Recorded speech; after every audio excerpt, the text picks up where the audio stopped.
Hello everyone, welcome to my channel daily fashion info. పెళ్ళి అనేది రెండు మనసుల మధ్య ఉన్న ప్రేమని రెండు కుటుంబాలు కలిసి జరుపుకునే ఒక పెద్ద పండుగ. పెళ్ళి అనగానే మనకి డిఫరెంట్ ఈవెంట్స్ అనేవి ఉంటాయి.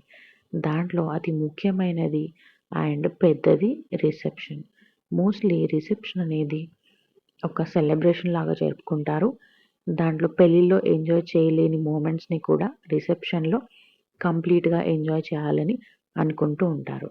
సో అలాంటి రిసెప్షన్ ఈవెంట్కి స్టేజ్ డెకరేషన్ సెలెక్ట్ చేయడం అనేది ఒక పెద్ద టాస్క్ అనమాట. ఎందుకంటే మన టేస్ట్కి తగ్గట్టు మన బడ్జెట్లో వచ్చేలాగా యూనిక్గా కూడా ఉండాలి అని అనుకుంటాం. సో అలాంటి ఎన్నో డిఫరెంట్ స్టేజ్ డెకరేషన్స్ నుండి కొన్ని యూనిక్గా ఉన్న వాటిని తీసుకొచ్చి నేను ఈ వీడియోలో కొలాబ్ చేశాను. మీకు ఏదైనా నచ్చితే మీ డెకరేటర్కి చెప్పి వీటిని కస్టమైజ్ చేయించుకోవచ్చు. అలాగే మీకు నా వీడియో కనుక నచ్చితే please like, share and subscribe.